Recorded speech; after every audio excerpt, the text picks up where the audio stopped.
Thank you so much, ma'am, once again for giving us your valuable time and for this podcast, which will be, I'm sure, a great learning for not for our students, but as well as for every one of us. Starting with the question, you have 30 years of vast experience in the global collaborations, the corporate collaborations, and the entrepreneurial ventures and all. So, how do you define innovation and leadership? As you yourself as a great business leader, so I want to know from your perspective that what is the notion behind innovation and leadership in your eyes? So first, thank you for inviting me. Thank you. I'm really excited about being here and exchanging conversations and discussing with the students here, which is the future of the country, future of innovation, future of entrepreneurship.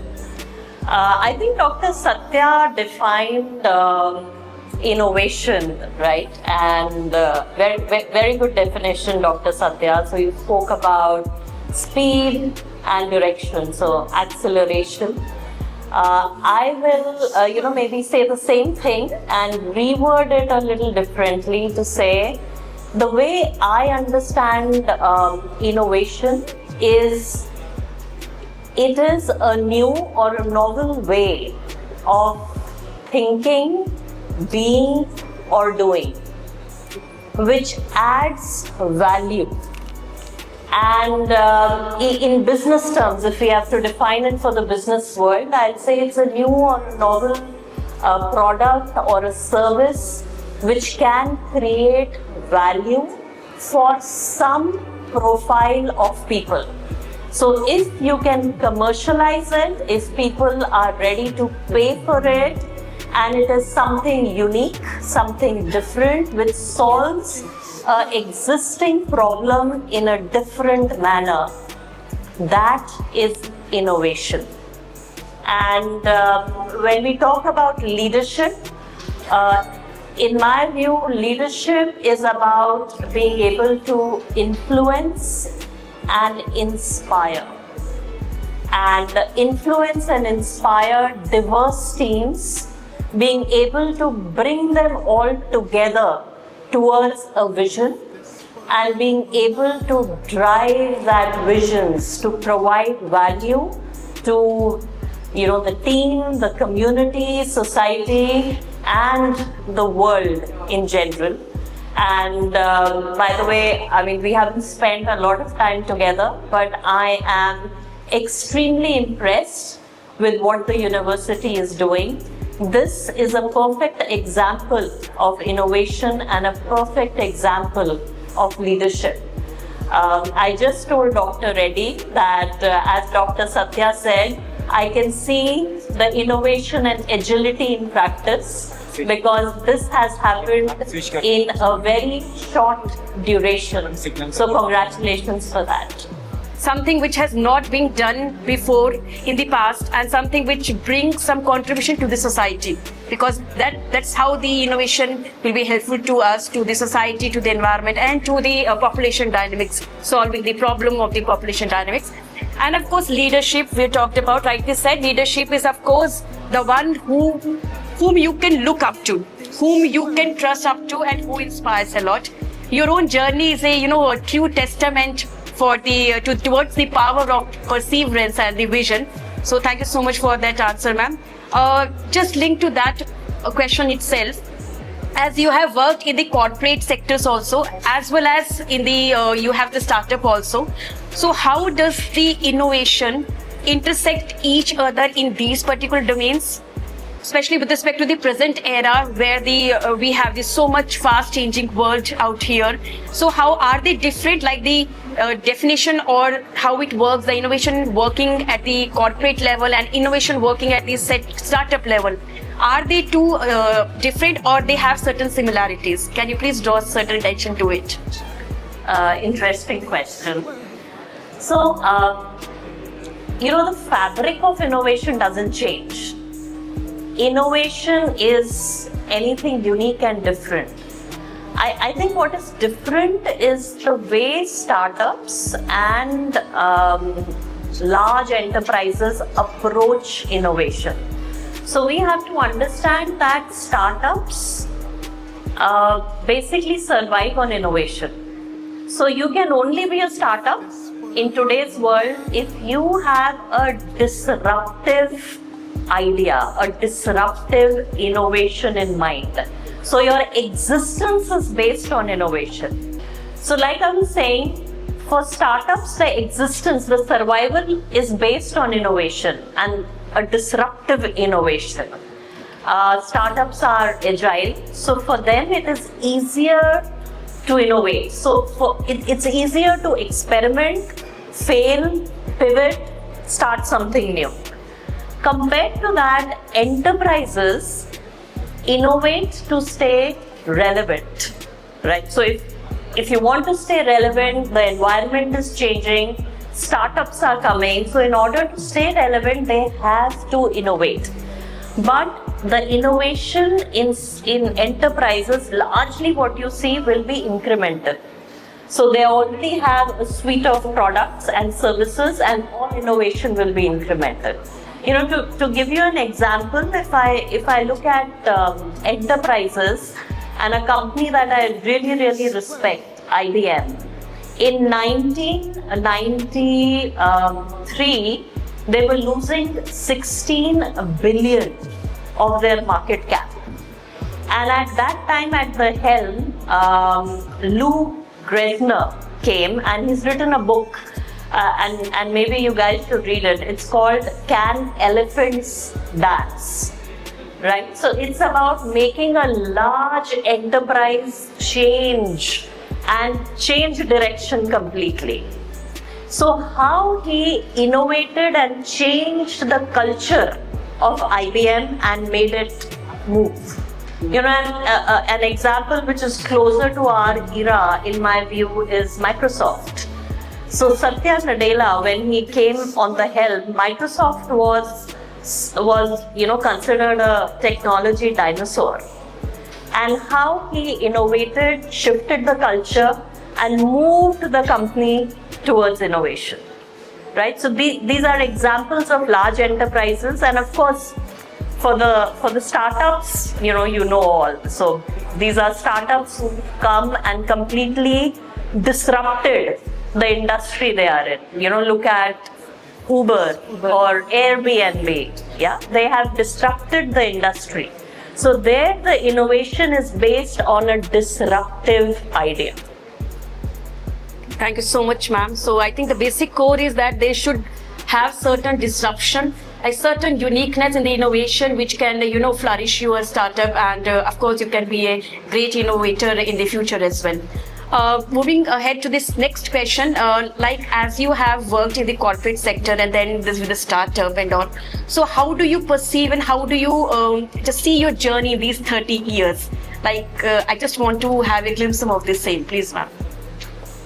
Like it's a, as I already mentioned, that your journey is a true testament to the power of perseverance and vision. So just in 2-3 lines, if you can just relate to these 30 years, how was it going through the corporate and to the startup? If I have to summarize my journey of 30 years, I think it's a lot about doing things which I found to be interesting, challenging, moving out of the comfort zone and doing new things. So if I look at my career, I have worked in large enterprises. I have done something, completely different, which was work for Government of India, and then, moving into the startup space. So for me, it's always been about innovating, doing something challenging, moving out of the comfort zone and doing something different. That's how I would summarize my 30-year journey. Thank you so much, ma'am. So I guess each one of you over here, my dear students, can you just pay attention, please? And you can just pay attention, see what ma'am is saying. See, when you make a move outside from your comfort zone, then only you will learn something, isn't it? So you have to have that enthusiasm to explore, to innovate new, and of course to learn new things, isn't it? Thank you so much, ma'am. My next section of the podcast, I want to just to see that you have worked in IBM. Yes. You are the vice president of IBM. So, what sort of significant, innovative driven transformation you have taken there, which has really shaped that particular industry? Like some of them. Yeah, so I'll talk about my experience in the tech industry, which is both IBM and Arison. So, frankly, the roles that I have handled have been at the help of innovation. So, if I look at IBM, my role was to lead strategic deals, right? So, I had no choice. My role had to innovate, otherwise there was no role. So when I joined IBM, they already had, so the way IBM worked, they have changed their structure since, but there are different business units and there is a sales team. But there is no one which is bringing them all together. And frankly, when you're selling into a large enterprise, it is not about selling one product or one service. You can only make a larger deal when you can understand what the enterprise is doing and bring together your portfolio of service and build something unique and different for the client. So what we started doing was, instead of going and selling piecemeal products, we went and said that we are going to take your entire infrastructure and move it to the cloud. So we will bring together app development, cloud migration, and moving or introducing new products completely on the native or cloud platform, right? So the entire role was based on innovation. And if I take another small example of Arison, and Dr. Satya would know about this, it was a company which was very focused on telecom. So what we did was diversify Arison beyond telecom. So how can we go into different industries? So there were lots of capability building centers that we built. We did a lot of M&As and moved Arison towards other industries like semiconductor, automobile, etc. And all these moves were basically based on how to be different, what more can we do using the skill set. Okay, thank you, ma'am. Basically, like all these strategic development and the centers for the upbringing of the industry, you have taken care for the same. Also, simultaneously taking care of the risk analysis. Like, because all these things along with the strategic development and other things into the action will be definitely working towards the betterment of the industry. Pertaining to this question only and just relatable to it, do you remember any of the leader like whose idea or whose innovative idea has reshaped the industry? Like any one example, any one leader who just come to your mind, whom you can name, and how his vision and innovative ideas have reshaped the industry? I'm actually very impressed with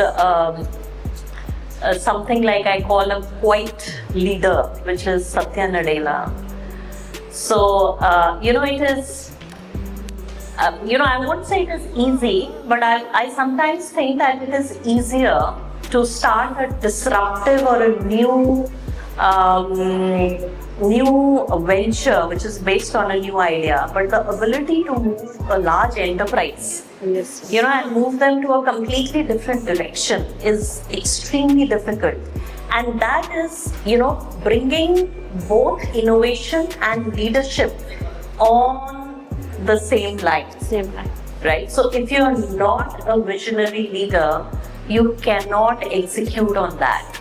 And what Satya Nadella was able to do was not just change the course of Microsoft, but the entire IT industry, right? So if you look at OpenAI, and we also are very lucky to have a visionary leader with us, our Dean sir, who has reshaped and who is really behind this, the formation, and his ideas, his suggestion and guidance every step have really helped us, and because of him only we are here today, and I'm just having the opportunity to have a podcast with you.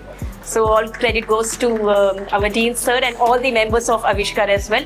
Ma'am, when we talk about startup or innovation or any sort of entrepreneurship journey, failure and resilience go side by side, because of course when a student is taking a chance or taking the first step towards his innovation or startup, there must be something in his mind that definitely I might get a failure, or at what particular time I may be exposed to failure.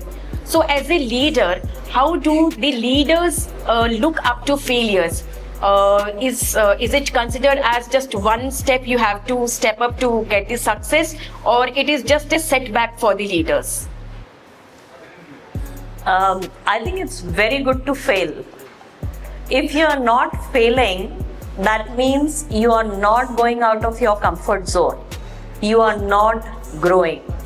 Failure is a stepping stone towards success. I don't know any leader or any person who's achieved anything worth talking about who has not failed, and failed many times.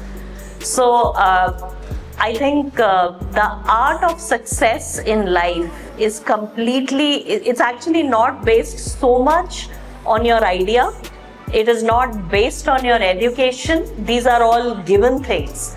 But your success is defined by how easily can you overcome challenges and get up after a failure and reinvent yourself. The single most skill set that you need in order to succeed is resilience. Yes. I don't know if you know this, but there's this author called Daniel Goleman. He wrote this book called Emotional Intelligence, right? And one of the key things he defines in that book is resilience. Yes, ma'am, absolutely correct, ma'am. Resilience is a very important part. When we talk about the failure, it side by side along comes with the failure itself. And as a leader and as a innovator, definitely the resilience should be taken care of, because it is your inherent strength and it is your own will to overcome that particular thing. You as rightly said, that education will be there, the opportunities will be there, the circumstances will be there, but the will, as you mentioned, and that should be there within the person to overcome. So thank you so much, ma'am. With respect to the resilience and failure itself, have you ever, ma'am, faced the situation like that and like a failure? Because as all the young students definitely must be, very eager to hear this also, because as from a great leader and a great businesswoman, like at that particular time when that particular moment has occurred in your life or at that span of your career, how did you overcome that? So how have you taken these steps forward to just make a move ahead towards your success? So many failures. I'll start by the first one, which was close to your age. I did not get through the engineering college that I wanted to go to. Any of them. So I flunked a couple of entrance exams. I did not get the percentage that was needed in my grade 12th. And I finally went to choice 2 of engineering college, right? And I was heartbroken, but life moves on. In my professional career, there have been many failures, quite a few. I think one I remember was there was an account, one of the largest accounts that we handled, Dr. Satya, in Aricent or Hughes software system was Alcatel-Lucent. And we lost, when I started handling the account, the first large deal that we got, we were competing for, we lost it very, very badly to competition, to Tech Mahindra. And that was a huge failure for me because I was leading that deal. And the good part was that post that, we never, ever lost a deal in Alcatel-Lucent. And from a couple of $1 million, it went on to become the largest account of Alcatel-Lucent. Another example closer home right now is uExcelerate. So when we started this off, we started this as a B2C platform. And, we fell flat on our face, realized that we haven't done the market study. And we again went back to the drawing board, looked at everything, pivoted and moved it to a B2B platform. And if I'm here, I guess we are doing something right now. So please remember that failure is a message. In fact, you should send a thank you card, because when you fail, it gives you a message. So it should not be, why did this happen to me? But it should be, okay, what do I need to learn from this? And hence, what do I need to change? So what do I need to do next? That is what failure means. Thank you so much, ma'am. You have shared your two very big experiences regarding the same. And this question was very much important because at Avishkar, where our young minds are thinking for the new startups, new innovations, and definitely there will be time when they will be just like blackout. And they will be thinking that, oh, why have we chosen it? So I think it's our inner strength which holds up to it. It's our inner belief for all our students that you need to learn from your failures. Don't be heartbroken and move ahead with your strength, with your more vigorness, and just be meticulous in your approach. So thank you so much, ma'am. This question and the answer, so humbly you have given the answer with your own experience, must definitely given a big impact to our students.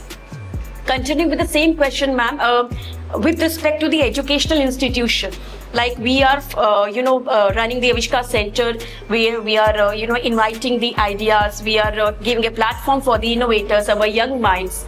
With respect to that particular thing, in an educational institution, how can we, encourage or foster the culture of continuous innovation?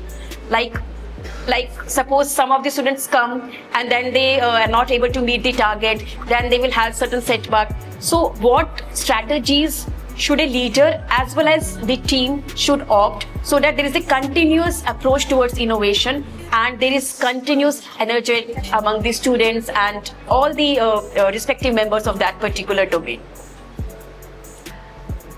I already see a lot of energy. But what I would say is innovation is based on building a culture that celebrates failure, but at the same time has some guardrails built around it, right? So as a leader, you definitely need to empower, trust the team, give some broad guidelines and actually get out of the way. And somewhere I also feel that this generation is a lot more focused on innovation and doing new things than what the other side of the table was. So I think it's a lot about creating the psychological safety that guys, you can come, you can experiment, do new things, it's okay to fail. And if you can foster a culture like that, I'm sure it will go a long way in defining how the center comes up. So, provide coaching, provide mentoring, and then, let them do their do. Yes, ma'am. Thank you so much, ma'am, for this answer. Definitely, that is what our vision of our innovation officer, our respected dean sir also. When we were, I just remember when we were just having that ideathon and all. So he just said one very beautiful line that, see, the students will definitely come. They will portray the ideas, they will present the ideas and all. And so many students have given their, interest for the center and all. So, but at one particular time, we cannot just provide the things to all the students. So we have to encourage all the students at very respective time. Yeah. So he has very meticulously and in a very organized way guided us that how we can proceed towards the segregation so that each and every student who has participated, who has shown the interest is, being benefited. So I think we as a leader needs to work on it as a team so that our students are being motivated. Ma'am, these days, the next question I want to ask you that AI is playing a very pivotal role. Like you can see, people are having a fear that their jobs will be taken away because of AI. With respect to the AI and the digital transformation, how does it is putting an impact on the leaders as well as on the innovators? Or what advancement with respect to the digital era will be crucial, playing a role in the future innovation and leaderships? I think the key change will be that the pace of change or pace of innovation now is going to be really fast, really fast, right? So things are changing at a lightning speed. So, a lot of things that we used to think is futuristic is happening now. So the future is now. So everything we read about, when we watch the movies, the sci-fi, Matrix, it's happening. So we are in the future. We are living the future. So innovation is going to be very fast paced. And if we cannot keep pace with that innovation, whether we are startup or a large enterprise or academia, we will not survive. That's the rate of change.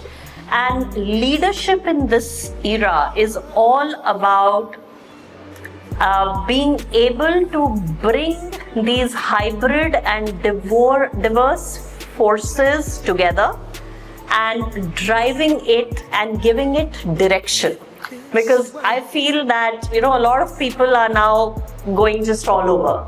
So if we can give direction and a vision, that's how leadership will define where we go next. Yes, ma'am, absolutely correct, ma'am. I think the right direction and the vision and the right, direction given by the leadership will play a pivotal role in the coming years. My next 2-3 questions are totally student-centric.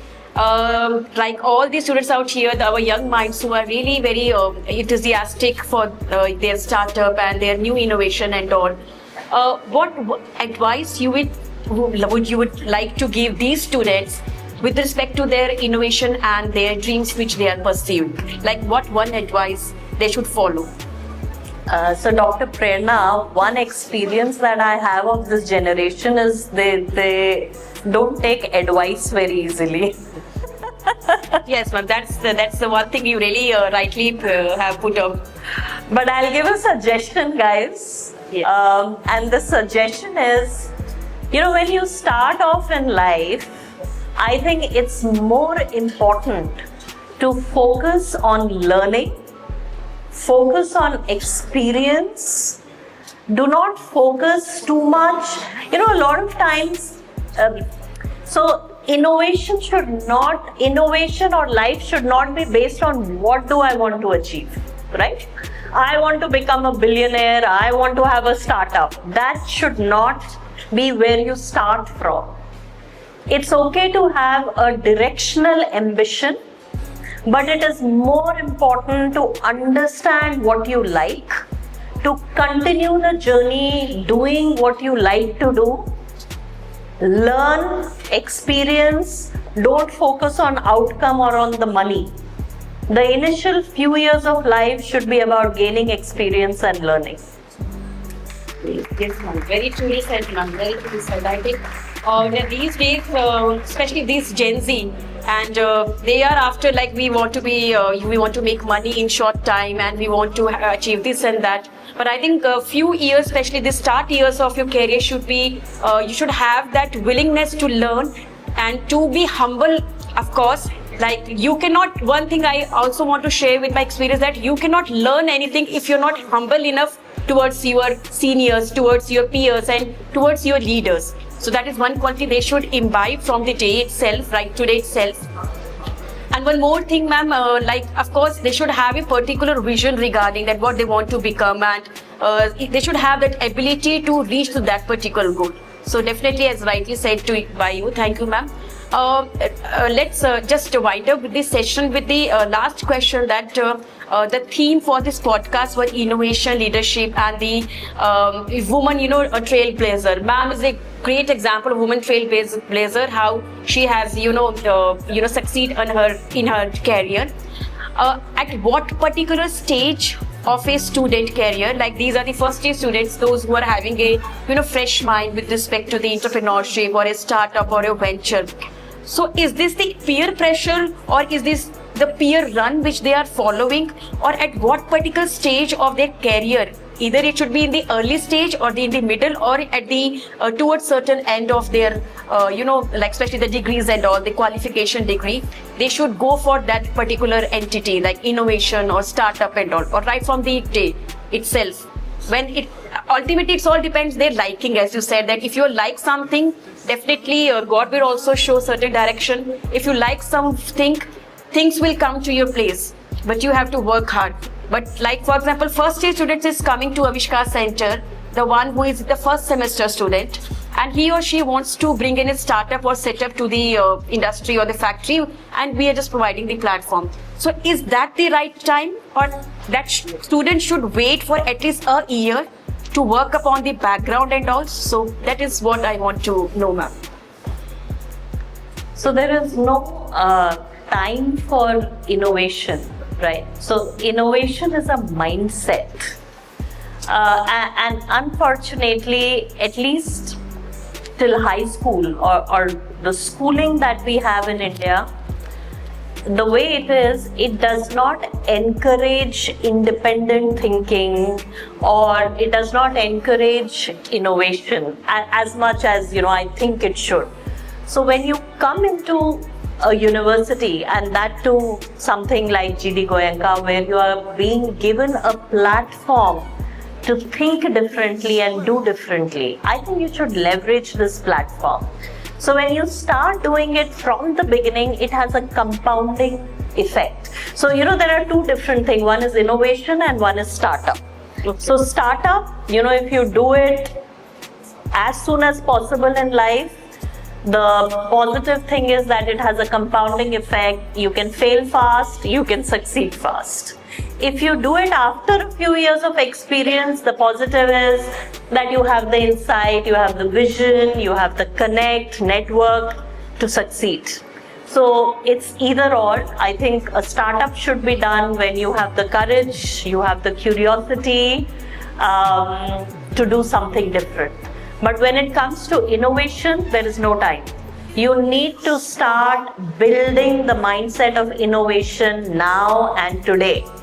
And it doesn't matter whether you end up creating a startup of your own or you end up working for an organization. If you don't understand innovation, if you can't innovate, you will not survive in either scenario. So innovation is now not a choice. If you want to stay relevant, you have to learn how to innovate, think differently, act differently. Thank you so much, ma'am, for giving the gist that you have to think differently, you have to act differently. Like every individual is unique, and something unique he or she has to bring up in his own innovation and his startup. Ma'am, my last question of the podcast is, these Gen Z students, I think now it's a Gen Z Alpha students, they are totally occupied with the virtual things with their mobile phones, and they have so much of busy scenario over there. How do, as a teacher, as a mentor, as a leader, we should inculcate the habit of seriousness, curiosity, and bring in within them the leadership qualities and the innovative qualities in them? Because it's very difficult, as you rightly said, in between the podcast also, that these students do not take suggestions. Is advice, they take suggestions. So, ma'am, your last suggestion on it. So I think every generation has something unique about themselves. I call this generation, they're the fast generation. That's the environment that they are growing up in. I think it's a lot about meeting them halfway, Dr. Prerna. And while we may love to say that, oh, this generation is always on their mobiles, they're very distracted, they don't focus. I think they will focus if we say something that connects. If you create an environment where learning is fostered, where they don't have to think twice about saying what they feel, and if learning can be bite-sized, Okay. right? So mix it up. It has to be a little bit of classroom, a little bit of hybrid, a lot more engaging compared to when we studied. The rote learning no longer works. It's not even applicable now. If you can show what you bring to the table, Yes. I think they will meet us halfway. Yes. And to some extent, I think this is something that's happening in corporates also. There is something called reverse mentoring. Okay. So let's ask them what they need. Yes, ma'am. Sure, ma'am. We'll work on your suggestions and each and every suggestions, each and every advice which you have given to us. Thank you so much, ma'am, for your brilliant, answering all the questions.